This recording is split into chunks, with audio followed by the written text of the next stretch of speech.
My sister named her baby after our estranged father, despite my warnings about his history. Now that he's scammed her out of thousands and gone MIA, she's blaming me for not trying harder to make her see sense and demanding I bail her out.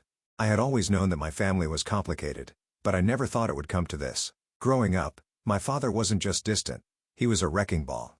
He left us when I was 10 and ever since our family has been picking up the pieces. My mom tried her best, but the damage was done. My father wasn't just a bad man, he was a selfish one.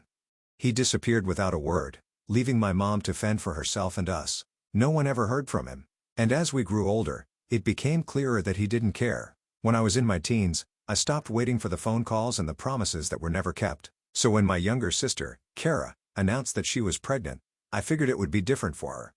She was always more forgiving and more hopeful about the world than I was. But when she told me she was thinking of naming her baby after him, my heart sank. Kara seemed so excited when she said his name would mean something.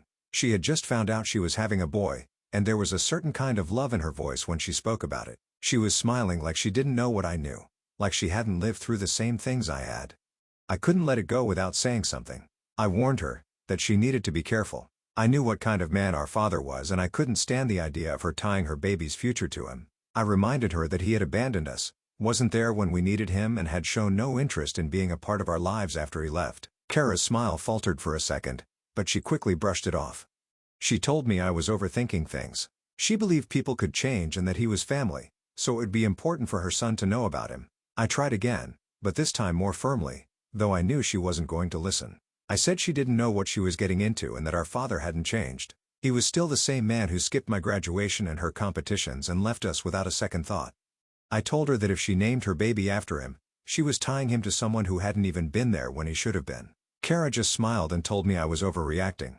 She said maybe he made mistakes, but he was trying now, and I needed to let it go. For Kane's sake, her unborn baby. She was already making excuses for him. I wanted to protect her, but I could see she was already too invested in the idea of her father being a part of her life, and now her son's life. I realized in that moment that I couldn't stop her. She didn't want to be stopped, so I bit my tongue and tried to let it go. But deep down, I knew this wasn't the end. Something told me that things were about to spiral and I hope I'm wrong. How should I go about this? I love her but I don't want to overstep. Update 1. Months passed and Kara's belly grew round with life. I kept my distance emotionally. I had done everything I could to warn her, but the moment her son, Kane, was born, I felt the weight of what was coming at first. Everything seemed okay. Kara was happy and my mom, who had been absent for a while, was thrilled to have her first grandchild. Kara had been in contact with Kane Sr., but he hadn't shown up at the hospital. He was only in contact with her. I hadn't seen him in forever, neither did I want to. I'll never forget the first time I saw him walk through Kara's door. It felt like a ghost had suddenly come back to life. He had changed, at least physically. The man I remembered had been full of energy, charismatic in his own way, but now he seemed smaller, older, more subdued. But his eyes, those damn eyes, still had that same look of calculated indifference. Kara's face lit up the moment she saw him. I watched her as she embraced him like he hadn't abandoned us all those years ago. She was beside herself, hugging him tightly as if she was trying to make up for lost time. She said it was so good to see him. I couldn't hold it in any longer. I asked what he was doing here. He didn't even show up for her birth and now he just walked into her house. I thought Kara had to see what he was doing, that he hadn't changed. He was here for one thing and one thing only, himself. Kara didn't react the way I had hoped. She just gave me an exasperated look and said I was overreacting again. She insisted I needed to stop and she told me that maybe he had made mistakes, but now he was trying. She told me I had to let it go and for Kane's sake, I needed to give him a chance. I couldn't believe she was so blind. I didn't know what more I could say to get through to her. Our father didn't respond to me, not directly. He just gave me that half smile of his, the one that never quite reached his eyes. He said he was just here to see his grandson and it wasn't like he'd had the chance before. I didn't know if he was trying to act like he cared or if he honestly didn't know how to do anything else. But I could see through him. Kara was so wrapped up in the moment that she didn't seem to notice what I did. She was basking in the idea that maybe, just maybe her father wasn't the monster I had made him out to be. So I let it be. Update 2. Weeks passed and I watched from the sidelines. Every day he'd offer some piece of advice or some way to help her out. It started small, just loans. No interest to help her with things like buying Kane's clothes or fixing up her house. But with my father, things were never just small. Soon it wasn't just loans, it was promises of bigger investments, things that would set her up for the future. At first, Kara didn't tell me much. She was too busy with her newborn to keep me in the loop. I didn't press her, but my gut told me something was wrong. Something was off about all this. Then came the day that confirmed everything I feared. Kara called me, her voice shaky, panicked, like she couldn't believe what she was saying. She told me that my father had taken the money he had promised to invest for her. All of it. She sounded lost, unable to process the reality of what had just happened. He had promised he would pay her back once things settled, but now he was gone. She didn't know where he went or how to reach him. He had disappeared again, just like he had done all those years ago, but this time he took her money with him. I couldn't say, "I told you so." Not when my sister was so vulnerable. Not when she had fallen. I rushed over to her place as quickly as I could, trying to comfort her, trying to make sense of what had happened. But there was no fixing this. There was no easy solution. Just a cold, harsh reality I had been trying to prevent. But Kara had been too blinded by hope to see. It didn't take too long before the full impact of what had happened set in. Kara had always been the kind of person who fought the best of people, especially family, even when they didn't deserve it. After our father disappeared again, she tried to hold on to that hope. She told herself that he would return, that everything would be fixed, but that was wishful thinking. The truth was, I could see it in her eyes as she spoke about him. She was lost. I tried to be patient. I tried to comfort her, reminding her that this wasn't her fault, but deep down I was angry. Angry at him for doing this to her, angry at myself for not being able to stop it, but mostly I was angry that she didn't listen. After everything he put us through, how could she still believe in him? A few weeks later, she called me again. She said she tried everything to get in touch with him. All those checks, those promises, the idea of a new life for her family, gone. He'd vanished, leaving her with nothing. Not only had he taken the money, but Kara had also had to deal with the fallout. Bills were piling up. Things she had put on credit cards because she trusted him. Now she had nothing left and all the promises of a better future had crumbled into dust. I didn't know what to say. I felt like I had failed her. I wanted to yell at her, to tell her, "I told you so," but I knew that wouldn't help. What she needed was support, even if I was furious with her for not listening. So I swallowed my frustration and tried to comfort her the best I could. But there was something about the way she spoke that bothered me. She wasn't just heartbroken, she was angry at me too. She told me I should have tried harder to make her see sense. She blamed me for not doing more, for not forcing her to listen. I was stunned after everything that had happened, everything I had warned her about. She was blaming me? I was the one who had tried to protect her, to keep her from making the same mistakes we had grown up with. But instead of being thankful for the warnings, she was pointing her finger at me as if I was the one who had failed her. She said it was my fault she didn't see this coming. That if I had just been more convincing, maybe she wouldn't have been so trusting. I couldn't believe it. I'd spent so many years trying to get her to open her eyes to what kind of a man her father was, but she'd been so wrapped up in this fantasy of him that she couldn't see reality. I felt like I was drowning in her frustration, caught between the guilt of not doing enough and the anger at her for not taking responsibility for her own choices. It wasn't just the money either. It was the emotional toll this was taking on her. She was exhausted physically, mentally, emotionally. I could hear it in her voice. She said she didn't know how to get out of this and how to make things right. And the worst part was she was asking me to fix it. She wanted me to bail her out, to give her the money she needed to pay back the loans and the bills. She was desperate and now she was looking to me to solve everything. I couldn't do it. I couldn't just write a check and make it go away. That wouldn't fix anything. Kara had made a mistake, and as much as I hated seeing her like this, I knew she needed to face the consequences of her actions. I wasn't going to enable her by bailing her out, no matter how badly she asked, but that didn't stop her from demanding it. She told me I had the money, that I could help her and that I should. She was crying by this point and all I could do was sit there holding the phone, feeling my heart break for her but also feeling furious. She hadn't learned anything from this. She still expected someone to swoop in and save her. I told her no, I couldn't help her financially. I could support her emotionally, but I wasn't going to fix her mistakes for her. She needed to take responsibility for the choices she made. The conversation ended with her hanging up on me. I just hoped that someday she would realize that I wasn't the enemy. I was the one who had always tried to protect her even when it was hard to do so. Update 3: One afternoon she called again, but this time she wasn't crying. She was angry. Really angry. She said I was too harsh, that I should have been there for her, that I should have tried harder to make her see sense before it was too late. She told me in no uncertain terms that if I had put more effort into helping her, maybe none of this would have happened. She was blaming me, saying I wasn't supportive enough when she needed it most. It wasn't just the financial help she wanted anymore. It was my emotional support that she felt I had withheld. What do I even say to this? She said that if I truly cared about her, I would be there for her now more than ever. but I was already so burned out from everything that had happened that I couldn't find it in me to give her what she wanted. I had given all I could. The rest was up to her. The conversation ended with her slamming the phone down, telling me I had made everything worse. And I knew at that moment that I was probably going to have to live with that guilt for a while, even though it wasn't my fault. People don't listen until they're already falling. The days after our last conversation were rough. Kara's situation wasn't improving and I was growing more and more agitated. Every time she called, she was more upset, more frantic, more convinced that I had abandoned her. The guilt started to eat away at me, even though I knew I couldn't help her financially, but she kept pushing me, demanding that I be there for her in ways I wasn't able to. She wanted me to magically fix things as if I could wave a wand and make our father reappear or somehow undo all the damage he caused. What bothered me the most was how quickly she had turned on me.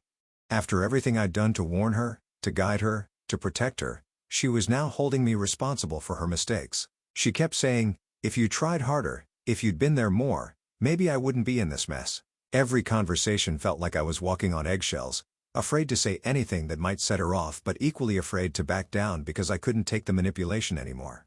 Update 4. Kara had found a second job and was working tirelessly to pay off what she owed, something I hadn't expected her to do so quickly. But of course, as always, my mother had ideas of her own about what needed to happen.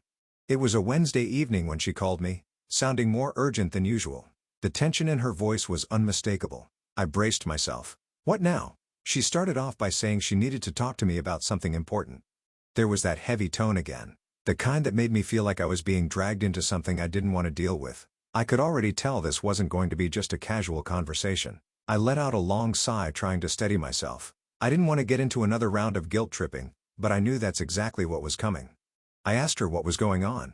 She immediately started talking about how hard things were for Kara, how the baby was demanding more attention and how she was still buried under all that debt. I could hear the familiar guilt trip lines. Kara was overwhelmed. The baby needed help and my mother was already doing everything she could. But she just couldn't keep up with it all. She made it clear once again that she thought I should step in and bail Kara out. By now, I could feel the heat rising in my chest. She was pushing the same old buttons trying to manipulate me into feeling guilty for not jumping in sooner. I finally cut her off, my voice sharper than I intended. I told her she really thought I should just step in and fix everything for Kara. My mother didn't even miss a beat. She went straight to the emotional angle, asking if I was really okay with watching Kara fail, especially now that she had a baby to care for. It was the same old playbook. Kara needed me and I was abandoning her. I couldn't stay quiet any longer. I told my mother that I was done. I had helped in every way I could. I warned both her and Kara about what would happen if they didn't take things seriously, but they didn't listen. And now my mother expected me to come in and clean up the mess again. She tried to remind me that Kara was her daughter and that meant I should help just like I had always promised. My mother said that she couldn't watch Kara suffer, especially with the baby, and that I was abandoning them both. I told her that I wasn't the one who had coddled Kara for so long. I reminded her how much I had warned them both, but they never listened and now here we were. I had done enough. She kept going on about how Kara was her baby and that she needed help. I told her, if she'd been tougher with Kara earlier, maybe we wouldn't be in this mess right now. But instead, she'd chosen to enable Kara and now she expected me to clean up the mess. My mother then tried the "I gave you everything" line, saying that she had raised us both and that now, when she needed help, I was turning my back on her. I reminded her that I wasn't the one who had let Kara make reckless choices. It wasn't my job to fix what they had allowed to happen. She responded, quieter now, saying she thought I'd care more, that I should care enough to help. I told her I did care, more than she would ever understand, but that I wasn't going to sacrifice my own life to fix someone else's mistakes, especially when they wouldn't take responsibility for their own actions. She got quiet and I could hear the sniffle in her voice. She asked me if I really wasn't going to help. She wanted to know if I could live with myself knowing that I was choosing not to help my sister in her time of need. I told her that Kara had to face the consequences of her actions. She was a grown woman with a baby of her own and it was time for her to learn responsibility. My mother had coddled her for far too long and now she needed to let Kara deal with the mess she created. There was no more convincing me. I had done enough for both of them and I couldn't keep sacrificing my own peace of mind just to make them feel better about their mistakes. This was on Kara now.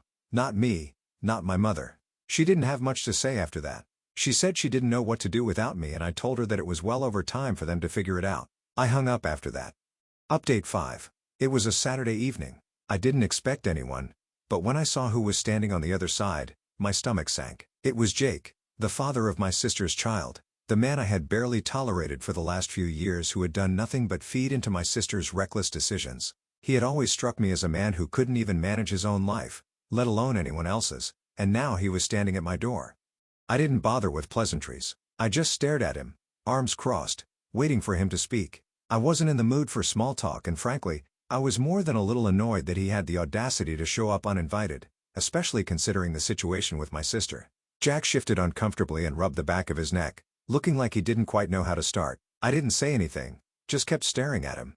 He eventually broke the silence and asked if we could talk. His voice sounded a little hesitant, like he wasn't sure if I would let him in. I motioned for him to come in, but I didn't offer him a seat or make small talk. I just stood there silently judging him. He stepped inside, still shifting awkwardly, and after a few seconds of tension, he finally said that he knew things had been tough with Kara, but they needed help.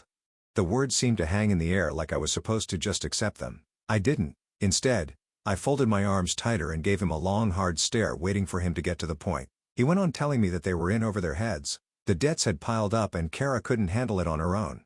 I wasn't sure what I expected him to say, but this wasn't it. The way he talked about my sister's struggle like it was some distant issue he had no hand in rubbed me the wrong way. He told me they were hoping I could sell my house and use the money to pay off some of their debts. He wasn't asking for a handout, just that I bail them out. He said it with such a casual tone like it was no big deal. I was the one who worked hard to get where I was, and here he was asking me to give up my home and my safety so they could fix their mess. I couldn't help the bitter laugh that escaped me. I was incredulous, almost at a loss for words. But then the words came tumbling out sharp and cutting. I asked him if he really thought I would help him out. After everything, after watching him ruin my sister's life, he thought I would just sweep in and fix it all for them. His face reddened as I laid it all out for him. I asked him if he understood the gravity of the situation and how deeply he had sunk my sister into this mess. I didn't care that he was standing in front of me, making his case. I was done with his excuses. He wanted me to sell my house, my hard-earned property, so they could live in their irresponsible chaos. Not a chance. He looked taken aback but didn't back down. He told me that they had tried everything else, but the bills kept piling up and the baby was making things harder. I didn't care about his excuses. He could say whatever he wanted, but the fact remained he wasn't taking responsibility for his actions. He was just standing there asking me to fix it all. I told him not to use the baby as an excuse. The baby wasn't the problem. It wasn't the reason they had gotten into debt in the first place. It was him and his father-in-law. It was his laziness, his lack of accountability that had led them here. I didn't even want to hear him complain about how hard things were for them. I had my own life, my own struggles, but I didn't go around blaming everyone else when I messed up. He needed to take a good, hard look at himself and stop acting like everyone owed him something. Jake seemed like he was going to argue, but I wasn't about to let him off the hook. I told him that I wasn't going to sell my house for him, that I wasn't going to give up everything I'd worked for just because he couldn't be bothered to pull his weight. I told him if he wanted help, he could start by getting off his and doing something for himself instead of relying on people like me to bail him out. The look on his face when I said that was priceless. He was furious, but it was clear he didn't have a comeback for that. He just stood there, staring at me, his face getting redder by the second. He took a step forward like he might get in my face, but I didn't flinch. If anything, I was glad to see him riled up. "Look, I'm not asking for a handout," he said, his voice low and dangerous. "I'm asking you to be family, to help out when it really matters." I told him that he had no idea what family meant. If he thought asking me to sell my house was how family worked, he was sorely mistaken. Family didn't manipulate or guilt-trip each other into doing things they didn't want to do. Family took responsibility for their actions. They were the ones who had screwed up, not me, and it was time for them to own that. I could see the frustration building in him, and honestly, I didn't care. He had no right to come here and make demands of me, to act like I was just supposed to fall in line with whatever he wanted. He was just another person trying to take advantage of my kindness, but this time I wasn't letting it happen. When he finally opened his mouth again, I didn't even let him finish. I told him to get out. I told him that I didn't want to hear another word from him. If he thought I was going to clean up this mess, he was dead wrong. I wasn't going to beat anyone's doormat anymore. Jake didn't say anything else. He just turned and stormed out of my house, slamming the door behind him with such force that I thought it might come off the hinges. Good riddance, I thought. Let him go figure things out on his own like he should have been doing all along. Update 6. One afternoon, I got a text from her asking me to meet her. I hesitated, knowing it would just be another attempt to make me feel guilty, but something in the way she worded it made me think it might be different this time. She wasn't asking for money. She wasn't blaming me, at least not directly. When I arrived at her apartment, she was sitting on the couch, her eyes red from crying. She looked exhausted, like she had finally realized how deep in it she was. I could tell she'd been thinking things through, but I wasn't sure if she was ready to admit the full extent of what had happened. She started by apologizing. She said she was sorry for blaming me, for expecting me to fix everything. She told me that the weight of everything, the money, the lies, the promises made by our father that never materialized, had just been too much for her to handle. She said she was ashamed of herself for falling for it, but she still hadn't been able to find a way out. I wasn't sure if I could believe her. Was she really sorry, or was she just saying what she thought I wanted to hear? I didn't know anymore. Part of me wanted to pull her into my arms and tell her it was going to be okay, but another part of me was fed up. Still, I listened. She said she had been so wrapped up in the idea of having a father in her life that she ignored the red flags. She had been so desperate to believe in him, to believe that this time would be different, that she didn't see the manipulation coming.